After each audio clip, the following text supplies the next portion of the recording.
여러분 지난 한 주간도 잘 지내셨죠? 오늘 청년 주일에 이렇게 교회에서 예배드리는 자리에서 여러분을 정말 반갑고 좋습니다. 여러분의 삶 속에 하나님께서 늘 함께 하셔서 하나님의 은혜와 사랑이 충만하시고 여러분의 삶 속에 하나님의 살아 역사하시는 증거들이 매일의 삶을 통해서 체험되는 그런 복된 삶이 되시기를 주님의 이름으로 축복합니다. 아멘. 2008년도 오스 기니스의 책 소명이라는 데 보면 이 유대인 아드 번즈라고 하는 사람이 미 연방 정부에서 여러 대통령들과 함께 일하면서 기도 생활했던 기도의 내용이 기록된 게 나옵니다. 그게 보면 어느 날 백악관의 비공식 기도 모임에서 아드 번즈라고 하는 신앙이 뭘 기도했느냐? 주님, 유대인들이 예수 그리스도를 알게 해주시기를 원합니다. 그렇게 기도합니다. 그리고 이어서 회교도들도 예수 그리스도를 알기를 원합니다. 기도합니다. 그리고 끝으로 주님, 예수 믿는 그리스도인들이 예수 그리스도를 알게 해주시기를 원합니다. 그렇게 기도하고 마칩니다. 이 아드 번즈의 기도는 왜 유대인들은 예수님을 모르기 때문에 아직도 오실 메시아를 기다리고 있으니 예수 그리스도가 누군지 알게 해주시기를 원합니다. 말이 돼요. 회교도들, 이슬람 신자들은 예수님이 메시아라는 것을 모르고 자신들이 믿고 있는 알라신을 섬기니까 이들에게 하나님께서 세상에 유일한 구원자이신 예수 그리스도를 모르니 예수 그리스도를 알게 해주십시오. 그렇게 기도하는 것도 맞습니다. 그런데 어떻게 교회 안에 예수님을 믿는 예수님을 믿는 그리스도인들이 예수님을 바로 알게 해주시기를 원합니다. 이렇게 기도했습니다. 여기에는 이유가 있습니다. 예수 믿는 사람, 그리스도인이라고 하는 명목만 가진 그런 신앙인들에게 예수님이 누구인지 정확하게 알고 예수님을 믿고 고백하는 삶을 살 수 있는 성도가 되게 해주십시오. 그런 의미를 가지고 기도했다는 것입니다. 아드 번즈뿐만 아니라 2000년 전에도 예수님께서 어떤 분인지 예수님을 따르는 사람들이 어떻게 예수님을 신앙을 고백하고 예수님을 따라야 되는지 분명하게 말씀해 주셨어요. 그래서 마태복음 7장 21절 말씀해 보세요. 나더러 주여 주여 하는 자마다 천국에 다 들어갈 것이 아니요 다만 하늘에 계신 아버지의 뜻대로 행하는 자라야 들어간다. 그렇게 말씀하셨어요. 그러니까 예수님 주변에 있으면서 예수님 한다고 주님 한다고 구원받는 게 아니에요. 예수님을 하나님의 아들이시요 그리스도로 고백하고 하나님 아버지의 뜻을 따라서 이 세상에서 살아가는 사람들만이 하나님 나라에 들어갈 수 있다라고 하는 것을 분명하게 예수님께서 말씀해 주신 것을 우리가 기억해야 됩니다. 그러니까 여기서 말하는 주여 주여라고 하는 것은 명목상 다시 말해서 이름만 그리스도인이지 예수님을 진짜 하나님의 아들 메시아로 나를 죄에서 구속해 주시는 그리스도로 믿고 고백하며 살아가는 사람들이 아니다. 이런 사람들은 2000년 전 예수님이 살았던 그 시대에도 있었고 오늘 살아가고 있는 현대에도 이런 명목상 이름만 가진 그리스도인들이 여전히 교회 안에 우리 주변에 예수님 주변에 많이 있다는 것을 말씀해 주고 있는 것입니다. 오늘 예수님께서 제자들에게 사람들이 나를 누구라고 하느냐 이 질문을 하시잖아요. 그러면 너희들은 나를 누구라고 생각하느냐 대답해보라 이 질문을 하시잖아요. 이때가 시기적으로 보면 이제 갈릴리 사역을 마치고 예수님께서 예루살렘을 올라가실 때쯤인데 이제 3년의 제자 사역을 마치시고 십자가를 져야 될 시간이 얼마 남지 않았어요. 그러니 우리도 아이들이 학교에 가면 중간고사도 치고 기말고사도 치잖아요. 그죠? 그처럼 제자들이 3년 동안 예수님을 따라다니면서 듣고 보고 배운 것들이 바르게 이해가 되고 바른 신앙의 고백 위에 예수님을 따르고 있는지, 예수님께서 십자가를 지시고 성천하시고 난 이후 이 땅에 남아있는 제자들이 복음 사역을 감당해야 되는데 이 제자들이 복음 사역을 제대로 잘 감당할 수 있는지 예수님께서 제자들에게 질문을 던지셨다. 쉽게 말하면 시험 문제를 지금 제자들에게 낸 거예요. 이 질문을 받은 제자들이 이제 예수님의 질문에 대답을 해야 되는 거예요.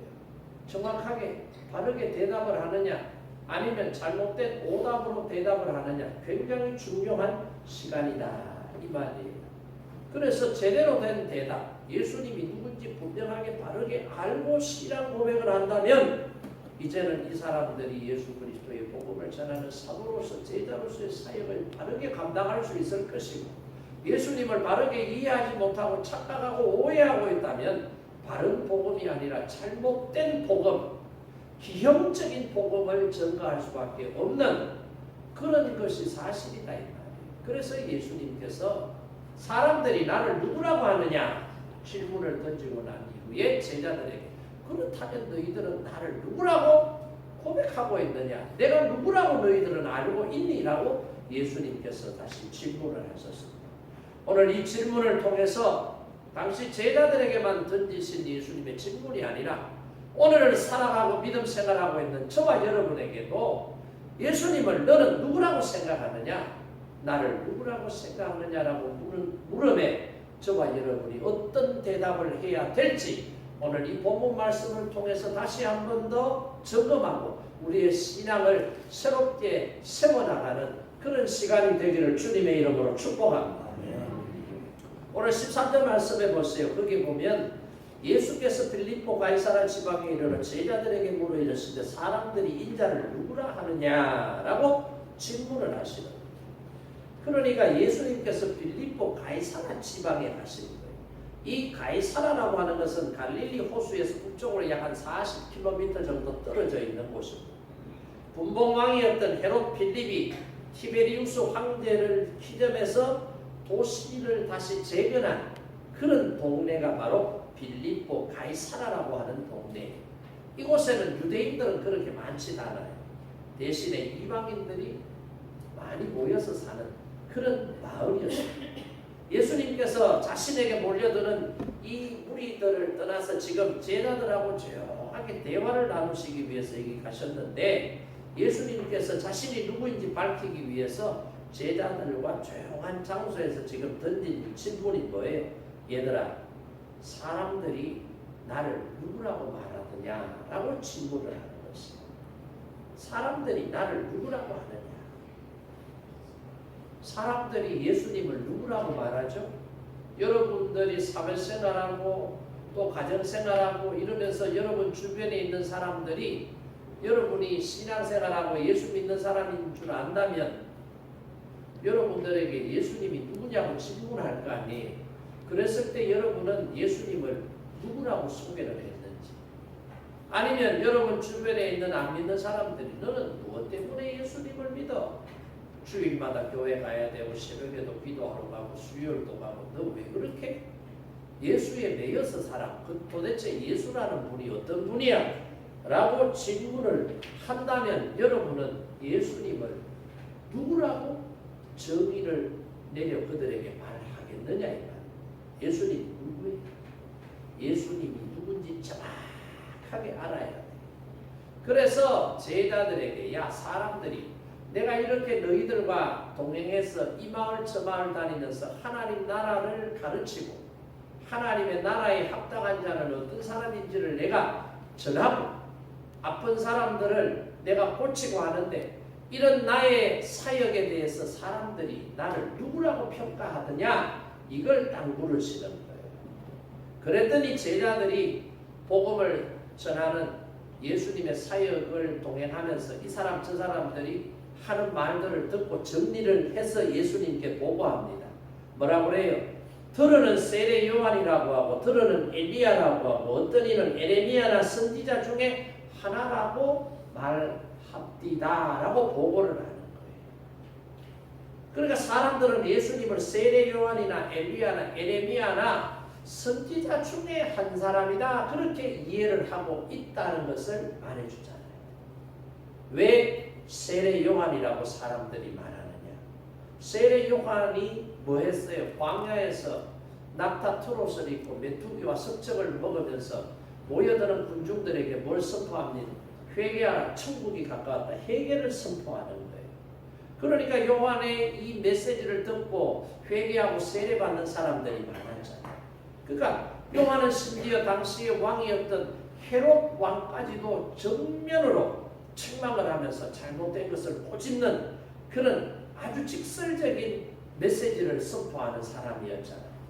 그러니까 나중에는 헤롯이 자신의 죄를 책망하는 세례 요한을 죽이게 되잖아요. 그러니까 제자들이 전도 여행을 나가서 복음을 전하자 예수의 이름이 드러나니까 사람들이 이 예수가 행하는 모습을 보니 세례 요한하고 비슷해서 예수님을 세례 요한 같은 사람이다. 그렇게 지금 설명하고 있는 거예요. 또 어떤 사람은 예수님을 엘리야라고 말합니다. 엘리야는 어떤 사람이에요? 엘리야는 갈멜산에서 바알과 아세라 목상을 숭배하는 850명의 거짓 선지자들과 영적 전쟁을 하고 그곳에서 혼자 하나님 앞에 기도했더니 제단 위에 하늘로부터 불이 내려와서 재물을 불사르고 그래서 살아계신 하나님만이 이스라엘의 유일한 하나님이다. 참신이라는 것을 증거했던 선지자 아닙니까? 사렙다 과부의 아들이 죽었을 때 그 아들을 살려내고요. 기근으로 말미암아 3년 6개월 동안 비가 안 오니 양식이 떨어졌을 때 사렙다 과부의 집에 갔더니 밀가루 한 움큼밖에 없고 기름병에 기름 조금 남았는데 그걸 가지고 와서 나를 위하여 떡 한 덩이 구워달라. 이 사렙다 과부와 아들은 그거 구워 먹고 이제 죽으려고 하는데 그거 달라잖아요. 그랬더니 그거 먹고 엘리야가 기름병을 빌려오라고 그러고 하잖아요. 그랬더니 어떻게 해요? 그 밀가루통에 밀가루가 떨어지지 않고 기름병에 기름이 가득 차서 3년 6개월 동안 기근 중에도 잘 버티도록 하나님께서 그에게 은혜와 능력을 더하시고 마지막에는 엘리야는 죽지 않고 불병거를 타고 해리 바람이 불 때에 하늘로 승천했다라고 엘리야에 대한 기록들이 성경에 남아있는 것을 보잖아요. 그러니까 예수님도 죽은 자를 살리시고 오병이어의 기적을 행하셔서 5,000명을 먹이시고 풍랑일 때 갈릴리 호수를 꾸짖으니 바람과 파도가 잠잠해지시고 그러니까 예수님의 이런 놀라운 능력도 보니 마치 엘리야와 같은 능력을 가진 불의 종이다. 그래서 예수님을 엘리야다 그렇게 말하는 사람들이 있더라. 또 어떤 사람은 에레미야라고 말합니다. 왜 에레미야라고 말해요? 에레미야 선지자를 생각해 보세요. 남쪽 유다가 하나님의 말씀에 불순종하고 하나님도 섬기고 우상도 숭배하는 혼합주의 신학에 빠졌을 때 돌아오라, 회개하라, 하나님만을 섬기라. 그렇지 않으면 반드시 망한다라고 이야기했을 때 백성들이 듣지 않아요. 그럴 때 에레미야는 가슴을 치면서 그 멸망에 빠져드는 백성들을 보면 뭐해요? 통곡하며 눈물을 흘리는 눈물의 선지자다 이 말이에요. 그러니까 예수님도 예루살렘의 멸망을 바라보면서 눈물을 흘리시고 동족이 하나님 앞으로 돌아오고 구원받기를 원하시는 그 간절한 마음이 예수님 속에 있는 것을 이 백성들이 느꼈던 거예요. 그래서 예수님께서 이 현장에서 행하시는 모습을 보고 예수님도 에레미야와 같은 선지자다. 그래서 예수님을 에레미야다 그렇게 말하는 사람도 있네. 또 어떤 사람은 어떻게 해요? 세례 요한도 엘리야도 에레미야 아닌 어떤 선지자다. 어떤 선지자 중에 하나일 것이다. 그렇게 말하잖아요. 그래서 토라를 읽어보게 되면 모세는 나와 같은 선지자 하나를 하나님께서 보내실 것이다. 그렇게 말했기 때문에 사람들은 예수님을 모세와 같은 선지자일 것이다 라고 생각을 해서 어떤 선지자일 것이다. 그렇게 지금 이해를 하고 대답을 하고 있는 거예요. 자, 여러분, 이 가이사라 빌립보 지방의 사람들이 예수님을 이해했던 것은 엘리야, 에레미야, 세례 요한, 선지자 중에 하나다라고 말했는데 나름의 이유들이 있어요. 나름 자기들이 느끼고 보고 들은 것, 이런 것들을 근거로 해서 예수님을 이런 사람일 것이다 라고 말했는데 여러분은 지금 가이사라 빌립보 지방의 사람들이 대답한 이 대답이 맞다고 생각합니까? 아니면 틀렸다고 생각합니까? 맞아요. 틀려요. 틀렸잖아요. 왜? 예수님은 이런 사람이 아니, 이런 선지자가 아니. 예수님은 어떤 분이? 예수님은 살아계신 하나님의 아들이시고, 예수님은 인류를 죄에서 구원하시기 위하여 하나님께서 창세기 15장부터 말씀하신 구속의 주 메시아로 오신 분이 지금 저와 여러분 앞에 있는 예수 그리스도인 줄 믿으시면 아멘 하시기 바랍니다. 이걸 그 사람들은 몰랐던 거예요. 그래서 예수님을 하나님의 아들이시요 자신들을 죄에서 구원해 주실 그리스도로 고백하지 못하고 세례 요한이나 엘리야나 에레미야나 어떤 선지자 중에 하나일 것이다 라고만 생각을 하고 예수님을 바라보고 있다 이 말입니다. 요즘에도 이런 사람들이 교회 안에도 있습니다. 예수님을 누구라고 고백하느냐라고 말하면 예수님은 살아계신 하나님의 아들이시고 예수님은 나의 죄를, 우리의 죄를, 인류의 죄를 대속하시기 위하여 십자가를 지시고 죽으시고 장사된 지 3일 만에 부활하시고 40여일 동안 제자들에게 10여 차례 나타나 부활하신 몸을 보여주시고 그리고 마지막 감람산에서 500여 무리들이 보는 가운데 성천하시면서 너희들이 보는 가운데 내가 올라간 것처럼 너희들이 보는 가운데 내가 다시 오리라. 내가 너희를 떠나는 것으로 끝나는 것이 아니라 내가 생전에 말했던 것처럼 보혜사 성령을 너희에게 보내주실 것이니 그 보혜사 성령은 너희들을 위로하고 도와주실 것이다. 할렐루야. 네. 이걸 믿음으로 믿고 고백하는 사람들이 교회 안에 있는 성도들인데 이런 믿음을 가지지 못하고 신앙생활하는 많은 사람들이 있다.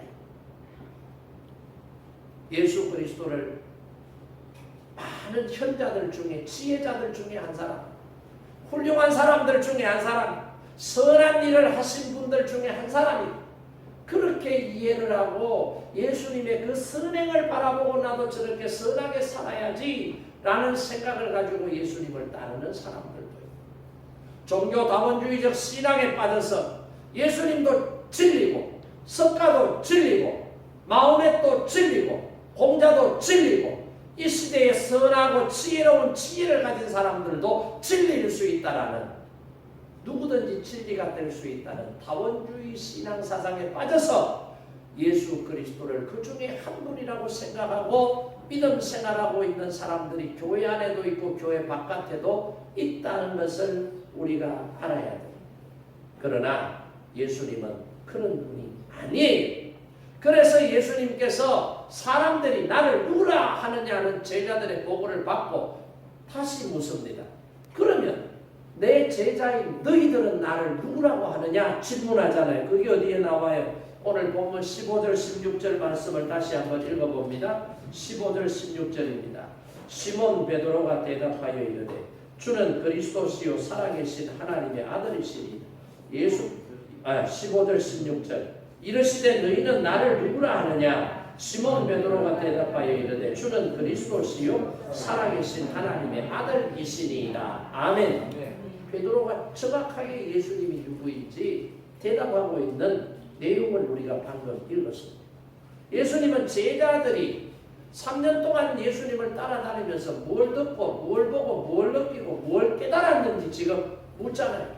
그러니까 12명의 제자들 가운데 제일 먼저 베드로가 딱 대답을 하는데 정확하게 대답을 합니다. 누구라고요? 주는 그리스도시요 살아계신 하나님의 아들이십니다. 오늘 이 대답이 저와 여러분의 고백이 되기를 주님의 이름으로 축복합니다. 아멘. 이런 신앙을 가진 사람만이 하나님의 자녀가 되고 이런 믿음을 갖고 신앙생활하는 사람만이 어떻게 해요? 하나님 나라에 들어갈 수 있는 하나님의 거룩한 백성이 된다라고 하는 것을 예수님께서 말씀하셨잖아요. 그러니까 여러분 이런 바른 신앙이 우리에게 있어야 돼요. 이 바른 신앙 외에 다른 것을 붙잡고 믿음 생활하는 사람들, 다른 것들이 충족되지 않으니까 어떻게 해요? 교회를 떠나버리고 예수를 버리고 마치 가룟 유다가 자신의 목적대로 예수님께서 마무리시키지 않고 자꾸 다른 길로 가려고 해요. 가룟 유다의 목표는 뭐였어요? 예수 그리스도가 이 나라에 자기의 왕국 세우기를 원했단 말이에요. 자기의 왕국을 세우면 자신들을 핍박하고 있는 로마의 핍박으로부터 해방하고 이 핍박의 고통으로부터 벗어나게 되고, 그렇지? 자기도 예수님을 따라다녔던 12명의 제자 중 하나요. 그 중에 똑똑했던 사람이기 때문에 예수님의 왕국이 세워지면 틀림없이 한 자리 한다 이 말. 이런 목표를 가지고 예수님을 3년 동안 쫓아다녔는데, 예수님은 이런 가룟 유다의 목적에 부합하는 마지막 삶의 길을 걸어가시는 게 아니라 인류를 죄에서 구속하시기 위한 십자가의 대속의 죽음의 길로 걸어가려고 하니 큰일 난 거예요. 그렇잖아요. 그러니 자신의 목적대로 목표대로 안 되니까 가룟 유다는 어떻게 해요? 예수님을 팔아버리고 지갈 길로 가더라. 오늘 교회 안에도 가룟 유다와 같은 사람들이 많아요. 가룟 유다가 누군지 알기 때문에 야, 이 가룟 유다야 라고 손가락질하면서 너도 가룟 유다야 그러면 기분 나쁘죠. 기분 나빠도 내 안에 가룟 유다의 속성과 모습이 들어있다는 것을 우리가 깨달아야 됩니다. 가룟 유다와 같이 되지 않으려고 하면 주는 그리스도시요 살아계신 하나님의 아들이십니다라고 대답했던 베드로와 같은 신앙생활을 하려고 하면 예수님이 누구인지 정확하게 그리스도이시라는, 살아계신 하나님의 아들이시라는 이 두 가지가 충족될 때 예수님이 인류를 죄에서 구속해 줄 수 있고, 예수님을 믿는 사람에게 하나님의 자녀가 되는 권세를 주시는 거고, 예수님을 믿는 사람에게 천국에 들어가는 은혜를 주실 수 있다 이 말이에요. 왜요? 예수님은 그리스도시니까. 왜요? 예수님은 살아계신 하나님의 아들이시니까 가능하다 이 말이에요. 좀 전에 말씀드렸던 것처럼 포스트 모더니즘 시대에 접어들면서부터 다원주의 사상이 들어오고, 종교에도 다원주의 사상이 들어오고, 진리는 하나가 아니다 이 말이에요. 진리는 여러 개가 될 수 있대. 진리에 접근하는 방향도 여러 방향이 될 수가 있대. 여러 나라, 여러 민족, 여러 문화, 여러 시대, 그 다양성 속에서 진리라고 하는 것은 항상 있었는데 시대마다 진리가 다르게 나타날 수 있었다. 이게 뭐예요? 다원주의. 그들이 주장하는 내용이에요. 이런 신앙을 가지고는 예수님의 제자가 될 수도 없고 하나님의 구원의 은혜를 덧입을 수 없다라는 거예요. 그래서 예수님은 이걸 제자들에게 가르치셨는데 제자들 중에 베드로가 이걸 정확하게 한 거예요. 오늘 저와 여러분도 예수님이 누구냐? 라고 묻는다면 주는 그리스도시요 살아계신 하나님의 아들이십니다 라고 대답할 수 있기를 바랍니다. 안 믿는 남편이 물어도, 신앙이 없는 자녀들이 물어도, 여러분 절친이 물어도 예수님이 누군데 너 그렇게 믿고 다녀? 그러면 내가 믿는 예수님은 그리스도시고, 내가 믿는 예수님은 살아계신 하나님의 아들이시고, 천하에 예수 이름 외에 구원받은 다른 이름을 하나님이 주시지 않았기 때문에 나는 예수님을 나의 주, 나의 그리스도로 믿는다 라고 말할 수 있는 은혜가 있기를 바랍니다. 이게 뭐예요? 이게 신앙이에요. 이게 제자다 이 말. 이게 지금 베드로의 입술을 통해서 하나님께서 고백하도록 은혜를 베풀어 주셨다 이 말이에요. 여러분 고백이 중요합니다. 우리 교회 나와서 믿음 생활하는데 그냥 입 다물고 가만히 있으면 저 사람 마음에 뭐가 들어앉았나? 저 사람이 바른 신앙을, 바른 믿음의 고백을 가지고 있는지 그렇지 않은지 모르잖아요. 그래서 예수님 앞에서도 우리가 고백하는 게 중요해요. 베드로에게 묻잖아요. 너는 나를 누구라고 하느냐 묻잖아요.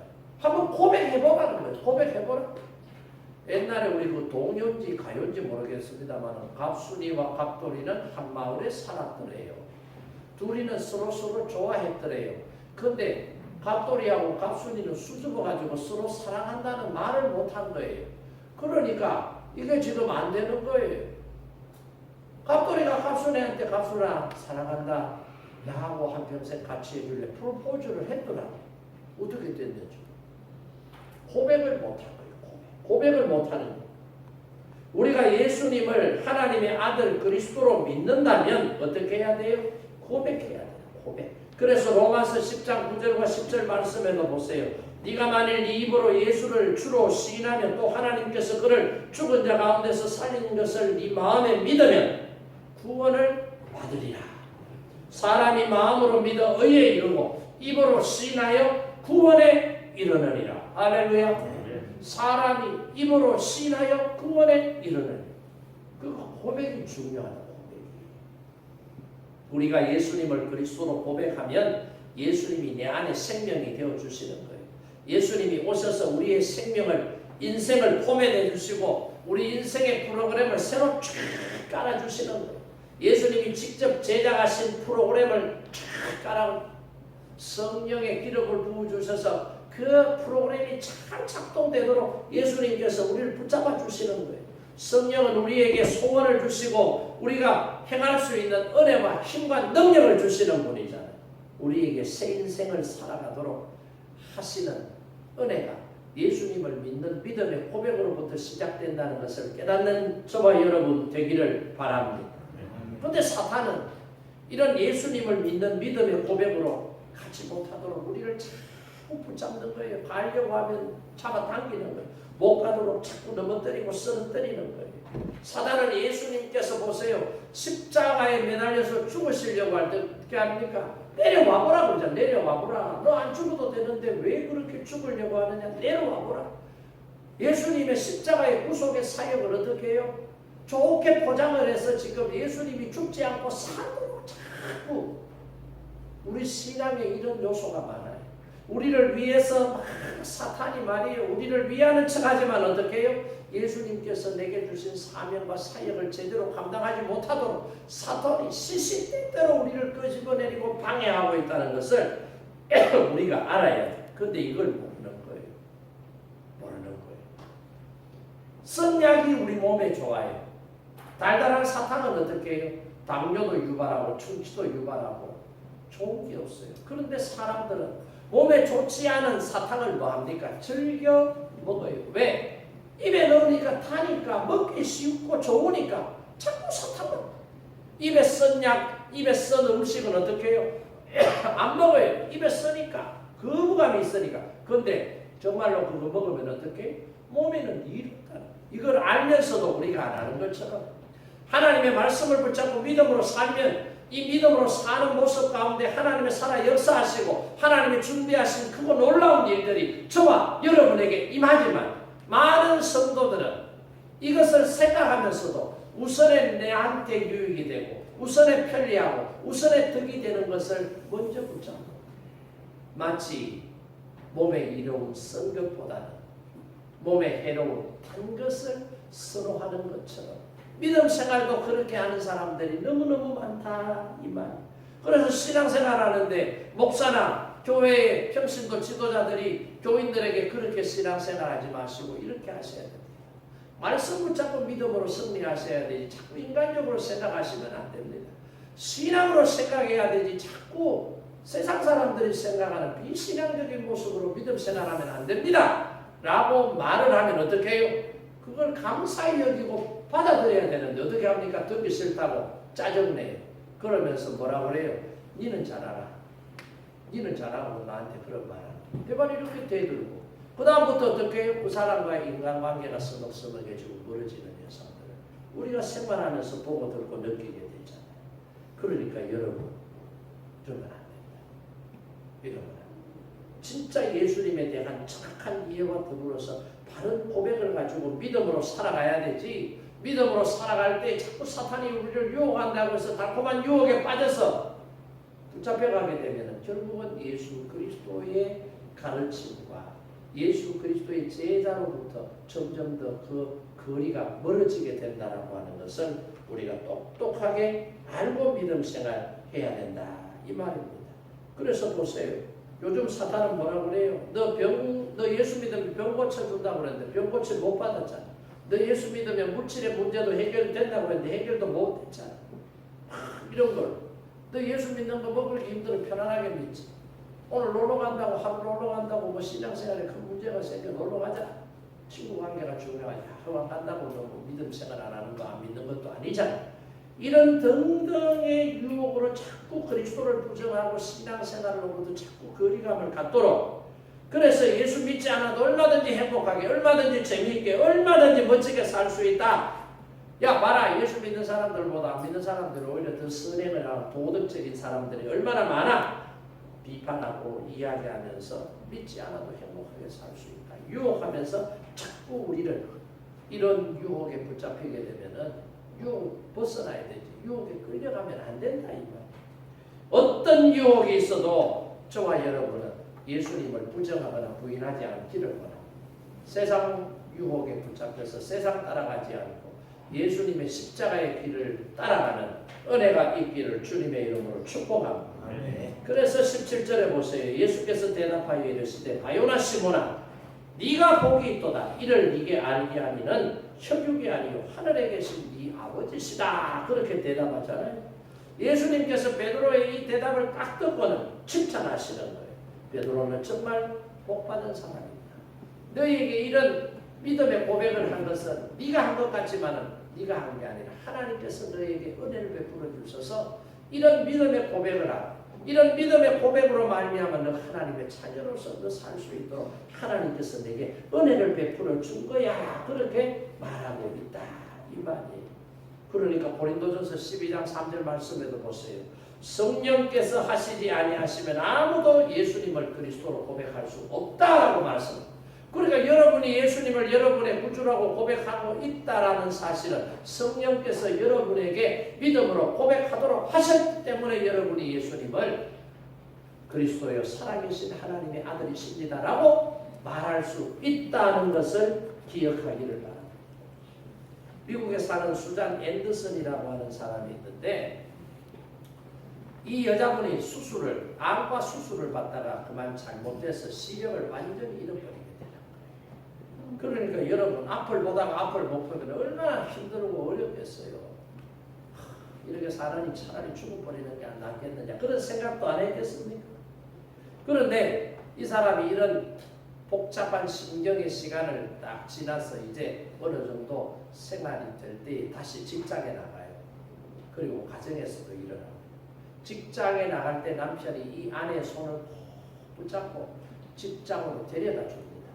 그리고는 몇 주가 지난 다음부터는 이 아내에게 버스를 타고 직장에 갈 수 있도록 도와주는 거예요.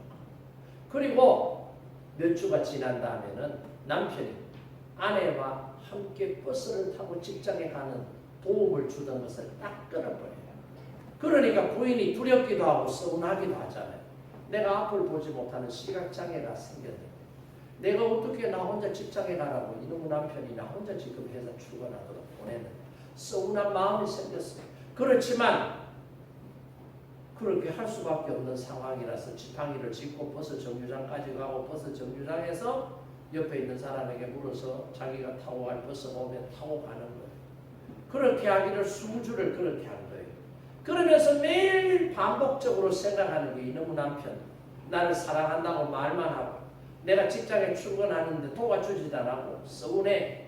이 남편이 이런 남편이 있어. 그런 마음을 가지고 그렇게 출근하는데 어느 날 버스를 딱 탔는데 그 버스 기사가 하는 말이 아이고 수잔 씨는 참 좋겠습니다. 정말 좋은 남편을 두셨네요.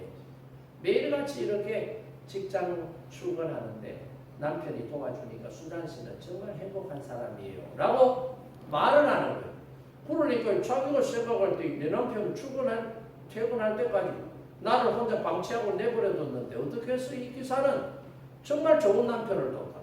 그렇게 말을 하는지 이해가 안 되는 거예요. 그래서 수잔이라고 하는 이 부인이 기사에게 다시 묻습니다. 기사님 그게 무슨 말입니까? 라고 질문을 했더니 기사가 하기를 모르셨어요. 그래. 뭘요? 아니 매일같이 당신이 버스 여기 와가 기다릴 때 당신 옆에서 대답해주고 당신이 버스 타는 것을 도와주고 당신이 내릴 때 어디서 내려야 되는지 말해주고 당신이 내릴 때 손잡고 안내해주고 한 사람이 누구라고 생각해요? 이 버스에 탄 사람 중에 한 사람이 아니었어요. 아이고 수잔 씨도 당신 남편이었다니까. 당신은 못 보니까 그걸 못 봤는지 몰라. 나는 눈을 시퍼렇게 뜨고 매일 봤는데 이렇게 훌륭하고 자상하고 좋은 남편이 어디 있습니까? 라고 이야기를 하더라는 거예요. 여러분 보세요. 정말로 이 남편은 이 아내를 사랑했어요. 왜요? 혼자 이제는 이 장애를 극복하고 생활을 할 수 있도록 실력을 키워야 돼. 환경에 적응을 해야 되는 거예요. 언제까지 오냐 하고 맨날 다 도와주고 그렇게 해서는 못 산다는 거예요. 그러니까 스스로 살아갈 수 있도록 능력을 배양시키기 위해서 남편이 도와주면서 남편이 도와주는 척 안 하고 혼자 할 수 있도록 안내를 해주고 실력을 향상시키고 적응할 수 있도록 배려해 주었다 이 말이에요. 그러니까 여러분 우리가 신앙생활 하는데 믿음으로 기도하고 믿음 생활 잘하는데 왜 믿음 생활 하는데 나에게 A라는 일, B라는 일, C라는 일, 고통의 문제, 해결되지 않는 어려운 문제들이 왜 여전히 존재하느냐. 하나의 문제가 해결되면 왜 또다시 새로운 문제가 등장해서 나를 힘들고 어렵게 하느냐. 여기에는 저와 여러분을 향한 하나님의 놀라운 사랑이 숨어 있다는 것을 깨닫기를 바랍니다. 고난 뒤에 더 크고 놀라운 하나님께서 주실 축복이 예비되어 있다. 복이 예비되어 있다는 것을 깨닫고 믿음으로 고백할 수 있기를 바랍니다. 수잔의 남편이 수술받다가 시력을 잃어버린 아내를 위하여 이렇게 배려하는 것처럼 하나님께서도 믿음으로 하나님의 자녀가 저와 여러분이 믿음 생활할 때 여러 가지 문제가 있지만 이 문제를 하나님께서 단번에 한 방에 해결해 주시지 않는 것은 뭐예요? 길고 긴 인생의 길을 걸어도 하나님께서 어떻게 너를 붙잡고 가시는지 너가 잠잠히 지켜봐. 힘들고 어려울 때도 하나님이 없다라고 말하지 않고 그 시간 속에서도 고난을 견뎌내면서 하나님께서 너에게 어떤 은혜를 주시는지 어떤 길을 열어주시는지 너 기다리면서 하나님의 은혜와 능력을 체험해봐. 그걸 지금 이야기해주고 있다 이 말이에요. 그러니까 여러분 우리를 향하신 하나님의 크고 놀라운 사랑이 이런 사랑이라는 것을 깨달아야 돼. 자꾸 뭐 달라고 하면 금방 안 주면 어떻게 해요? 애들은 짜증낸단 말이에요. 땡강 부린단 말이에요. 신앙생활 하면은 믿음으로 성장하고 성숙한 신앙인은 어떻게 해요? 어린아이처럼 뭐 달라고 하는데 금방 안 준다고 땡강 치고 막 이러면 그 성숙한 신앙. 저와 여러분은 하나님께서 내게 주신 은혜가 무엇인지 이 일 저 일을 통하여 이 사건 저 사건을 통하여 하나님께서 나로 하여금 어떤 계획을 가지고 계시는지 내가 세운 계획이 아니라 하나님의 또 다른 계획은 무엇인지 깊이 묵상하면서 나아갈 수 있어야 된다 이 말입니다. 그러니까 베드로가 이렇게 신앙 고백한 것은 베드로 네가 한 것 같이 너는 생각할지 몰라도 이렇게 고백을 하도록 하신 분이 누구라는 거예요? 하나님께서 너에게 이런 믿음의 고백을 하도록 이끄셨다라고 하는 것을 말씀해 주고 있는 거예요. 자, 이렇게 베드로는 예수님으로부터 칭찬받는 기가 막힌 대답을 했어요. 그리고 나니 예수님께서 비밀의 보따리 하나를 딱 풀어놓습니다. 그게 뭐예요? 네? 그게 21절 말씀해 보세요. 21절 말씀 읽어봅니다. 이때로부터 예수 그리스도께서 자기가 예루살렘에 올라가 장로들과 대제사장들과 서기관들에게 많은 고난을 받고 죽임을 당하고 제3일에 살아나야 할 것을 제자들에게 비로소 나타내시니. 아멘. 그러니까 예수님께서 이제 오신 목적을 예수님께서 오신 비밀을 지금 딱 베드로에게 딱 털어놓는 거예요. 이제 얼마 있지 않으면은 내가 예루살렘에 입성하고 예루살렘에 올라갔을 때 대제사장과 종교 지도자들이 나를 핍박해서 신문하고 때리고 급기야는 십자가에 매달아 나는 십자가에 매달려 죽을 것이야 라고 하는 비밀을 믿음의 고백을 가진 믿음이 있는 베드로에게 지금 살짝 예수님께서 비밀 보따리를 풀어놓은 거예요. 자, 그러면 주는 그리스도시요 살아계신 하나님의 아들이십니다라고 고백했던 베드로가 주여 그때가 이때이니까 믿음으로 준비하겠습니다. 뭐 이렇게 반응을 보여야 되는데 베드로의 반응은 뭐예요? 22절 우리 다시 한 목소리를 한번 읽어봅니다. 베드로의 반응이에요. 베드로가 예수를 붙들고 항변하여 이르되 주여 그리 마옵소서 이 일이 결코 죽게 미치지 아니하리이다. 아멘. 십자가의 대속의 사역을 위하여 이 땅에 오신 예수님께서 이제 얼마 남지 않은 시간 속에서 십자가의 대속의 길을 걸어가겠다고 하니 베드로는 어떻게 해요? 그러면 안 됩니다. 왜 그러려고 해요? 그러면 안 되잖아요. 안 돼요. 안 돼라고 이야기합니다. 그러니까 왜 베드로가 안 된다고 했어요? 첫째, 베드로는 예수님의 제자로서 예수님의 사랑을 받았던 예제자 3인방 중에 하나예요. 베드로, 야고보, 요한. 이 세 사람이 12제자 중에서도 특별히 사랑을 받았던 사람. 그래서 해당장 야이로의 딸을 고치러 갈 때도 베드로, 야고보, 요한. 변화산에 올라가서 신비로운 은혜를 체험할 때도 베드로, 야고보, 요한. 지금도 베드로가 질문을 하고 대답했을 때 베드로에게만 지금 예수님께서 인간의 몸을 입으시고 이 땅에 오신 목적이 뭔지 십자가를 지시고 죽게 된다라고 하는 비밀을 가르쳐 주셨다. 이 비밀 이야기를 들은 베드로가 어떻게 해요? 인간적인 사랑 때문에 주님 그렇게 하시면 안 됩니다. 인간적인 사랑 때문에 지금 하면 안 된다 이 말입니다. 그리고 뭐예요? 주님 내가 예수님을 따른 이유가 뭐예요? 내가 배를 버리고 예수님을 따른 이유가 출세하려고 따라라 왔는데 예수님 십자가 지고 죽었고 우리는 뭐 됩니까? 낙동하고 오리알 되잖아요. 그러면 안 됩니다. 내 꿈이 깨져요. 내 인생이 박살이 나는데 왜 그런 짓을 하려고 하면 안 됩니다. 예수님 나라를 세워야 되지. 예수님 왕국 세워야 되지. 십자가 안 됩니다. 그리고 뭐예요? 예수님께서 십자가의 길을 걸어가시면 제자는 선생의 뜻을 받드는 게 제자 아니에요? 그러니까 예수님이 십자가의 길을 걸어가셨다. 그러면 제자인 베드로 자신도 어떻게 해요? 십자가의 길. 이 십자가의 길은 고난의 길이잖아요. 난 그 고난의 길을 가기 싫어요. 그러니까 이런 세 가지 이유 때문에 나는 예수님이 십자가를 지신다는 걸 반대합니다. 절대로 예수님 십자가 지면 안 된다. 이런 이유로 베드로는 예수님이 십자가의 대속의 죽음을 지금 반대하고 방해하려고 지금 딱 지난 주일날에도 말씀드렸지만 누에가 꼬치에서 나비가 되어 나올 때 보세요. 그 힘들게 나오니까 그걸 지켜보던 사람이 어떻게 해요? 아이고 도와줘야지라고 해서 가위로 입구를 이렇게 잘라버리고 나비가 쉽게 빠져나오긴 나왔는데 퍼드덕거리고는 땅바닥에 떨어지고 퍼드덕거리고는 결국은 개미한테 잡혀 먹혀 죽는 거예요. 우리가 하나님의 뜻을 알아야 되는데 자꾸 우리는 내 뜻을 쉬운 길, 편한 길, 간편한 길, 빠른 길 자꾸 이걸 생각하니까 어떻게 해요? 하나님의 뜻과는 점점 더 멀어질 수밖에 없다. 예수님의 뜻은 뭐예요? 십자가의 대속, 하나님의 뜻을 이루는 건데 수제자였던 베드로는 뭐예요? 하나님의 뜻이 중요한 게 아니라 자기의 뜻을 이루려고 한, 내 뜻을 이루려고 한. 오늘 신앙생활하는 저와 여러분에게 이런 모습은 없습니까?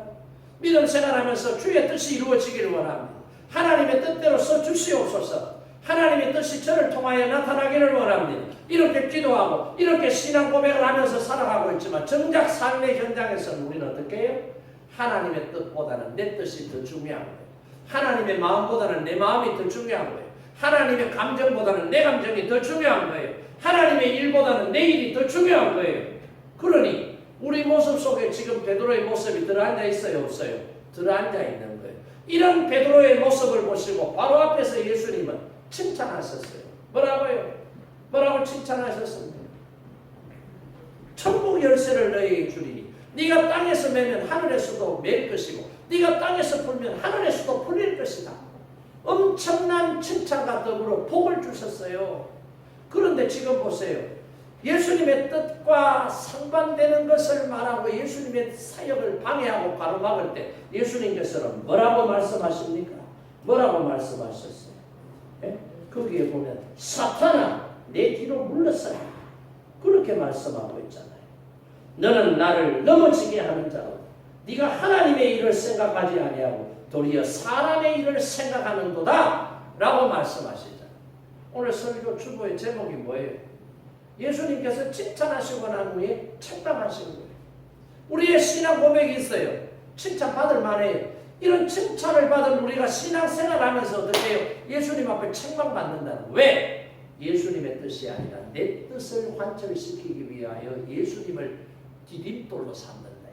도구로 생각합니다. 그러니까 책망받을 수밖에 없어요. 오늘 종려주일 고난주간을 시작하기 전 저와 여러분이 예수님 앞에 칭찬받는 신앙의 고백과 더불어서 예수님께서 칭찬하시는 그런 삶의 모습을 가지고 끝까지 믿음 생활할 수 있기를 주님의 이름으로 축복합니다. 칭찬받고 책망받는 인생이 아니라 칭찬받는 신앙 고백으로부터 칭찬받는 삶의 모습으로 끝이 나는 그런 은혜와 축복이 저와 여러분 가운데 충만하시기를 주님의 이름으로 축복합니다.